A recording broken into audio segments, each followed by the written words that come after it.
Hey everybody, it's Jason Blaha here, and today I want to chat with you guys a little bit about why once you learn how to box squat and you have access to the ability to box squat, there is no actual reason for you to back squat in your training. And I know some people say, well, what if I'm going to power lift or whatever? It's like, well, that's a little bit different. You will want to max out occasionally. You'll want to max out occasionally on it. But what I'm saying is that it's simply not necessary. It's not necessary because the box squat is, in my opinion, a better training tool, strength building tool, and power building tool than the back squat is. And I'm basing this upon watching many athletes over the years. I'm basing this on my own lifting. I'm basing this on my own clients. And when I make that statement, I'm not saying that my clients don't back squat. I'm saying that I have clients who go months at a time without doing a back squat at all, do nothing but the box squat, and then hit a PR. In other words, we don't train the back squat. For my clients, for the most part, we don't train it. Unless you consider coming in once every 6 weeks or 8 weeks and hitting a 1 rep max training it, we don't do any rep work. All of them go a month or longer without doing a back squat. Okay. Depending upon equipment limitations, I have guys who don't have very much box adjustment. They might do a back squat. They might do a pause squat. They might do a dead pen squat. All three of those in their max effort rotation. Right? But that's it. That's it.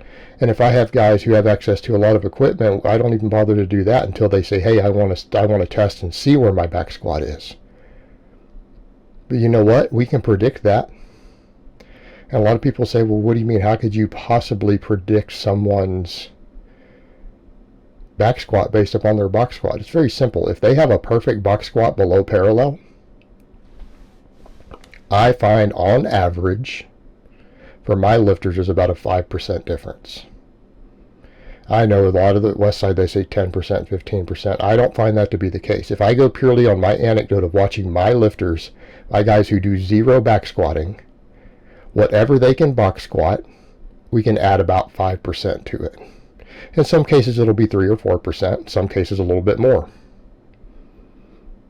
But that's a good ballpark to calculate from. So what do I mean?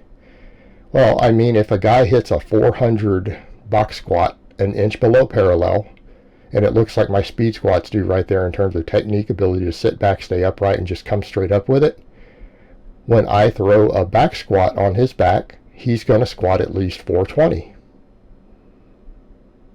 And no, I don't mean he needs to spend 2 weeks practicing it. I mean, we just come in and do a back squat. And I say, just don't use the box. Just do a back squat.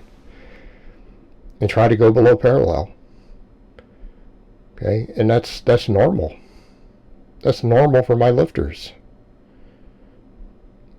You know, and I have a lifter who, I mean, a perfect example, who doesn't even have bands or chains.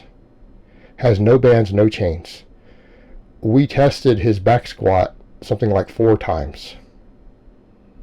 Okay, he started with like a 405 when I had him. So we hit a 405 up front. We did something like 6 weeks of only box work. He went 415 on his next back squat. He went over a month without doing any. Then he goes 425. And 6 weeks later, he hit a 445. And this is a guy who's been training for 10 years, drug-free, less than 200 pounds. His back squat just kept going up. It just kept going up.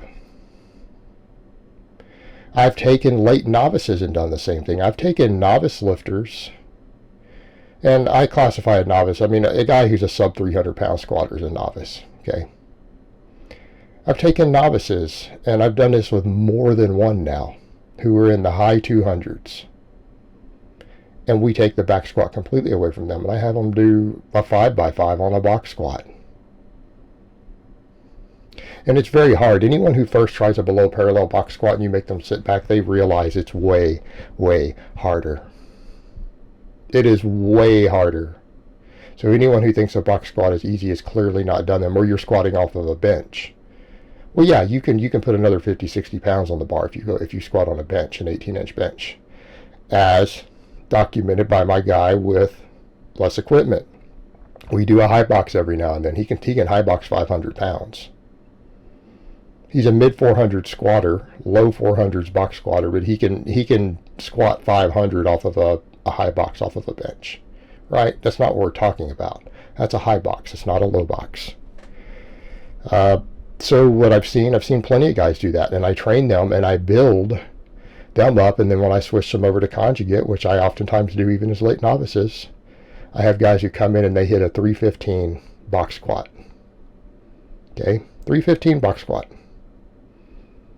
Something like that. I mean, it's an estimate because I've had several guys do this and they've all been just in the low 300s.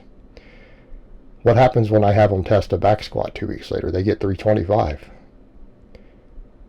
And this is generally with 12 weeks of completely removing the back squat from their training. No practice, no working on technique. We don't need to do technique on it. It's not necessary. If you can box squat correctly and you can sit back onto that box under control and explode up, again, like you see me doing there, you don't need any practice on the back squat. You just do the same thing. And in fact, if you probably come in and you were to try to even Olympic squat, you're still probably going to be a strong Olympic squatter. Especially if we've built your upper back up, right, to where you can stay upright. You're going to be good at it. It's simply not necessary. And what I'm trying to say here to people is, I get a lot of people like, well, I want to use the box squat as a supplemental lift and still back squat. And it's like, why? And I mean, that's a serious question. If you have a sport-specific reason to practice it, by all means. But these aren't people who practice it. Like, who would be that? If you're going to do Olympic lifting. All right, but I would say you probably need a bunch of front squatting more than back squatting if you've got the box squat. But I've had a guy do that. Can't I just do squats and then do box squats as supplemental work? It's like the box squat's a better tool. Like why? What's the point? Once you learn how to do it, you don't need the back squat. And here's the other thing. I would ask people who you're not ever going to be tested on the back squat. You're never going to do a powerlifting meet. Right? You're never going to do a strength lifting meet. You just want to get strong and jacked. The box squat's a better hypertrophy exercise because you have a better stimulus to fatigue ratio. We're forced to use a lighter weight and use more muscles. And you can explode harder. It's a more explosive movement. Well, why would you bother? Which one do you think is going to increase your other strength more? Which one's going to increase your deadlift more? I think it's very, very obvious. Right? Particularly a sumo deadlift. A wide stance box squat. Actually do wide stance box squats with a safety bar. And then see what happens to your sumo deadlift. And it's the same thing for a lot of my guys because they want a sumo pull, and we use the box squat to build their sumo pull. We use the box squat to build the sumo pull. And it works. It will build it. Okay, the box squat gives you a different type of strength. And it's one of those things where when people haven't done it, they don't understand, and then you put them on it. You get guys, perfect examples. I've had guys come to me, they can do 315 for a double or a triple. To depth, like to, below parallel squat. I put them on a box and they struggle with 225. You put them 1 inch below parallel on a box and they struggle with 225. They can barely break it off the box without rocking. You have them do sets of 5 with it, and they're like, that's really hard. They're like, that feels as heavy as trying to do over 300. Yeah, because they're weak at the bottom. It builds a different type of strength. It teaches you how to control the weight, because when you learn to control the eccentric, you can't just drop. And I get a lot of guys who do that. They back squat and they drop into it like Olympic lifters do, which will eventually hurt you. Right? Those guys don't continue to Olympic lift, and who do the dive bomb squats, they don't usually continue to compete for 30 years. Okay? Teaches you control. That control builds up a lot of muscles on that eccentric, and then it teaches you how to explode.